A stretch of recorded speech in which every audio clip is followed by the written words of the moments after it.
Question number 3 करेंगे। Number of children in 6 different classes are given below. 6 different classes के अंदर कितने कितने स्टूडेंट्स हैं, कितने बच्चे हैं, वो यहां पे दे रखा है। Represent the data on a bar graph. इस डाटा को एक बार ग्राफ के ऊपर दिखाइए। तो यहां आपको क्लास दे रखी है 5th 6th 7th 8th 9th 10th, और इनमें जो नंबर ऑफ चिल्ड्रन है 5th में 135 है, 6th में 120 है, 7th में 95 है, 8th में 100 है, 9th क्लास में 90 बच्चे हैं और 10th क्लास में 80 बच्चे हैं। इसको दिखाना है आपको बार ग्राफ के ऊपर। आगे कुछ क्वेश्चंस भी हैं, इनका जवाब हम बाद में देंगे। पहले बार ग्राफ देख लीजिए कैसे बनता है। देखिए बार ग्राफ बनता है आपका ग्राफ कॉपी के पेपर के ऊपर, ये देख रहे हैं आप यहाँ पे। तो जो ये क्लास है और नंबर ऑफ चिल्ड्रन है, ये दो चीजें आपको दिखानी होती है। तो इन दोनों को कहां पे लिखते हैं इस पे ध्यान दीजिए। ये जो नीचे हॉरिजॉन्टल लाइन मैंने बनाई हुई है, ये क्लासेस के लिए बनाई हुई है। तो यहां हम क्लास लिखेंगे और 5th 6th 7th 8th 9th 10th इन क्लासेस का हमें ऊपर की तरफ बार बनाना है। तो इनकी जगह बना लेंगे यहां पे एक बार को, यानी एक ये यूनिट है जो, इसको यहां से पहले छोड़ देंगे। तो यहां पे बनाएंगे हम 5th क्लास के लिए ऊपर की तरफ बार। फिर एक जगह खाली छोड़ेंगे, यहां 6th क्लास के लिए बार बनाएंगे, फिर खाली छोड़ेंगे 7th के लिए बनाएंगे, एंड सो ऑन। यानी आपके जो बार बनेंगे दो, उनके बीच में इक्वल स्पेस होना चाहिए। अब ये तो हो गई है क्लासेस। नंबर ऑफ चिल्ड्रन दिखाने के लिए ये जो वर्टिकल लाइन है, इसके ऊपर हम स्केल चूज करेंगे। स्केल का मतलब है, जैसे यहां पे नंबर्स मैं देख रहा हूं 135 120 95, तो काफी बड़े नंबर्स है ना। तो ये जो एक यूनिट है, यानी एक बॉक्स की जो लेंथ है ये, इसे मैं 10 चिल्ड्रन के बराबर रख लूंगा। इसे स्केल बोलते हैं। ये डिपेंड करता है आपके नंबर के ऊपर।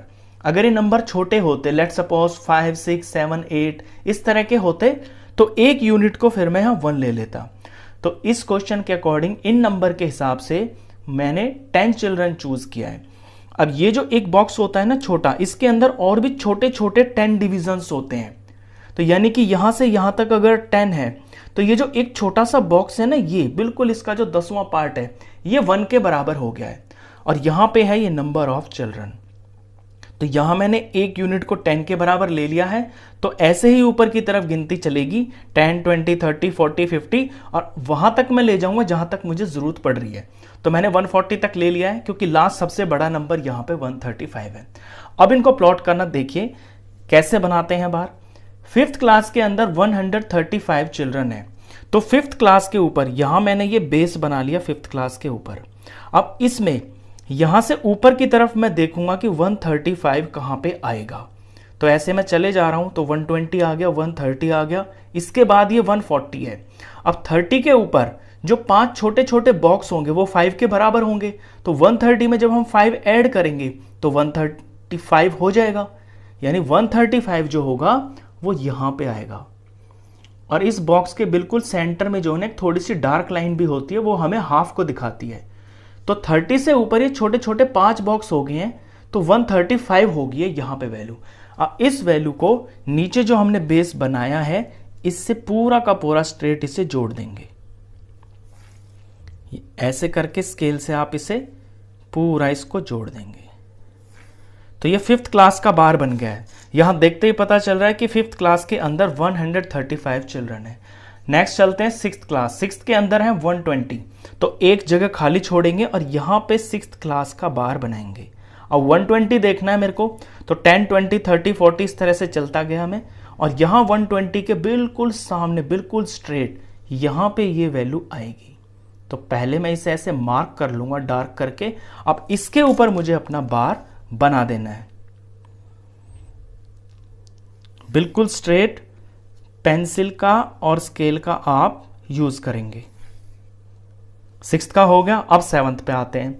7th क्लास के अंदर 95 चिल्ड्रन है, तो एक बॉक्स खाली छोड़ा और यहां पे ये 7th क्लास का बेस बना लिया मैंने। मुझे वैल्यू 95 चाहिए, तो ऐसे चलूंगा मैं 10 20 30 40 50, या सीधा यहां देखूंगा कि 90 यहां पे है, तो 90 के ऊपर 5 छोटे यूनिट चलूंगा तो 95 हो जाएगा। तो यहां पे 95 है, तो बिल्कुल इसके स्ट्रेट यहां पे ऐसे, और इस बेस के बिल्कुल ऊपर यहां पे 95 आ रहा है। तो ये मैं इसे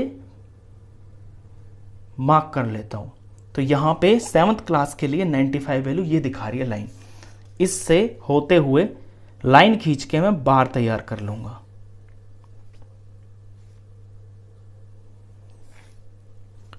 अब स्पेस छोड़ेंगे और 8th क्लास का बार यहां पे बनाएंगे। 8th क्लास के अंदर है 100 स्टूडेंट्स, तो यहां देखूंगा मैं नंबर ऑफ चिल्ड्रन वाली लाइन में कि 100 कहां पे है, ये रहा। इसके स्ट्रेट चलूंगा और ये भी ध्यान रखूंगा कि यहां पे मुझे जो 8th का मैंने बेस बनाया है बिल्कुल उसके ऊपर जाना है। तो यहां आ रही है ये वैल्यू, तो यहां पे मैं इसे मार्क कर लेता हूं।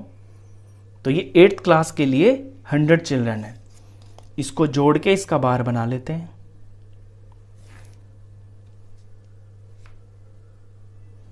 ये 8th क्लास का हो गया। 9th क्लास पे चलते हैं। 9th के अंदर 90 स्टूडेंट्स हैं, तो एक बॉक्स छोड़ के ये मैंने 9th क्लास की जगह बना ली है। इसमें 90 स्टूडेंट्स दिखाने हैं, तो नंबर ऑफ चिल्ड्रन में यहां पे 90 देखूंगा, ये रहा। इसके बिल्कुल स्ट्रेट जाऊंगा ऐसे, और यहां इसके बेस के बिल्कुल ऊपर ऐसे देखूंगा, तो यहां पे ये 90 है।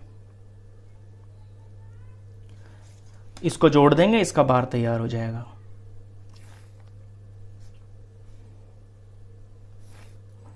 अब एक बॉक्स खाली छोड़ेंगे और 10th क्लास के लिए इसके ऊपर बार बनाएंगे। 10th के अंदर है 80 स्टूडेंट्स, तो 80 देखूंगा मैं यहाँ नंबर ऑफ चिल्ड्रन की लाइन में, ये रहा 80। बिल्कुल इसके स्ट्रेट जाऊंगा यहां पे, और बिल्कुल इसके ऊपर ये जो 10th की मैंने जगह बनाई है यहां पे, तो यहां आ रहा है 80। ये मैंने मार्क कर लिया। पहले आप मार्क कर लिया करें और फिर उसको नीचे बेस से जोड़ के बार बना दिया करें ऐसे। तो ये आपका बार ग्राफ तैयार हो गया है। इसके बाद इसमें कुछ क्वेश्चंस हैं, उनके जवाब देते हैं। पहला पार्ट है how would you choose a scale. ये जो ए है, आपने स्केल कैसे चूज किया है। देखिए हमने स्केल यहां पे चूज किया है कि जो एक यूनिट है ना उसको 10 चिल्ड्रन के बराबर लिया है, तो हम लिख देंगे 1 यूनिट इज इक्वल टू